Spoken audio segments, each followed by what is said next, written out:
जय जय श्री राधे श्याम।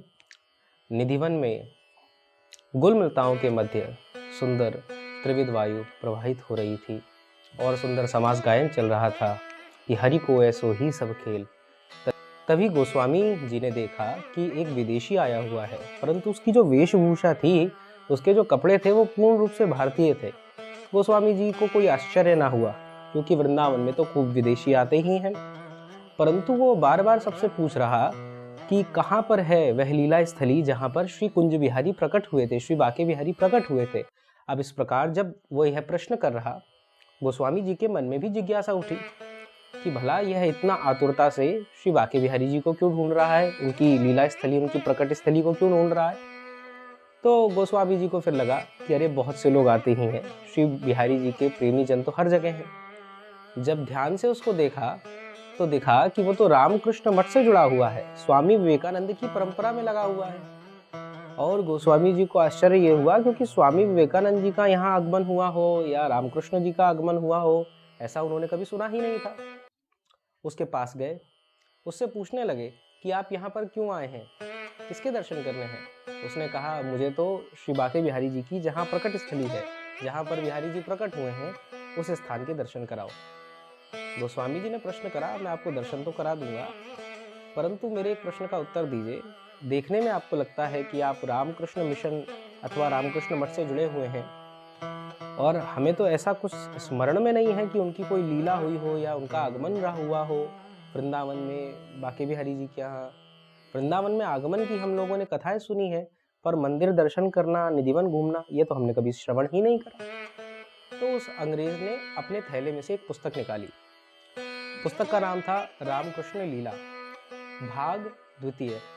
उसकी पृष्ठ संख्या 350 उसने खोली और उसमें अंग्रेजी में थी, और उसमें लिखा हुआ था कि श्री रामकृष्ण जी का आगमन हुआ है और उन्होंने बिहारी जी को आलिंगन तक करा है। अब यह घटना पढ़कर वह बड़े आश्चर्यचकित हुए, ये तो हमने कभी सुनी ही नहीं। उन्होंने आगे उस विदेशी को बता दिया कि बिहारी जी का प्रकट स्थान वही है जहां पर लिखा है मायरी सहज जोरी प्रकट भई।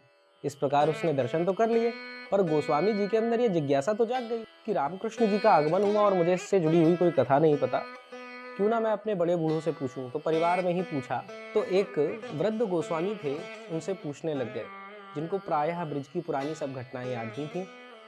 तो उनके पास गोस्वामी जी गए और पूछने लगे कि रामकृष्ण जी का वृंदावन में कोई आगमन हुआ है, आपने ऐसा सुना है? रामकृष्ण मठ से निकलने वाली कोई पुस्तक है, उसमें ऐसा ऐसा लिखा है। अब वो बूढ़े गोस्वामी जी थे, उनकी स्मृति में वो लीला आ गई। वो कहने लगे, हाँ लाला, हमने अपने बड़नते ये सुनी है कि रामकृष्ण जी को आगमन भयो, और लाला आगमन का भयो, उनके अंदर तो राम और कृष्ण दोनों समाये। वो तो स्वयं भगवत पुरुष थे, सिद्ध थे, जिस भाव में जाना चाहते उस भाव में चले जाते। श्री राधा रानी के भाव का उनके अंदर उदय हो गया था। यह बात सुनकर गोस्वामी जी की जिज्ञासा बढ़ी। उन्होंने और प्रश्न करा, इस कथा को थोड़ा विस्तार से बताएं।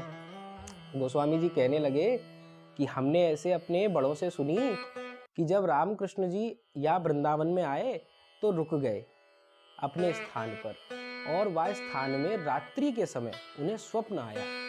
स्वप्न में एक दिव्य ज्योति दिखाई दे रही है, और उस दिव्य ज्योति की तरफ रामकृष्ण आकर्षित हो रहे हैं, परमहंस आकर्षित हो रहे हैं, और स्वप्न अवस्था में ही वो भागने लग गए हैं। यह सब देखकर उनके जो शिष्य परिकर थे, वे बड़े हैरान होने लगे कि वृंदावन में आकर ये उनके अंदर क्या हो रहा है।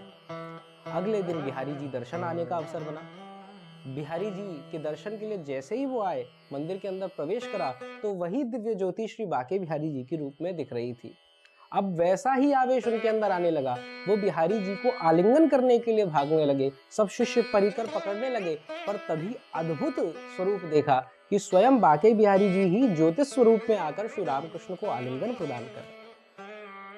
इस प्रकार से उन्होंने बिहारी जी को आलिंगन करा और कहने लगे, लाला बाकी कथा अभी आप विश्राम ना ले, वो तो निधिवन भी गए। तो गोस्वामी जी ने पूछा कि निधिवन में क्या हुआ। तो कहने लगे, जैसे ही प्रकट स्थली जो थी बाके बिहारी जी की, वहां पर आए तो उनको मन में भाव जागने लगा, और ऐसा भाव जागृत हुआ कि वो तो अब कहने लगे, मैं इस स्थान को छोड़कर नहीं जाऊंगा। सब उनके शिष्य परिकर चिंतित हो गए कि अब दक्षिणेश्वर में जाएंगे नहीं तो काम कैसे चलेगा। सब बड़ी चिंता में आ गए। और यहाँ पर ही उनके अंदर जैसे श्री कृष्ण के विरह में श्री राधिका जी का भाव है, वैसे ही भाव का उदय हुआ।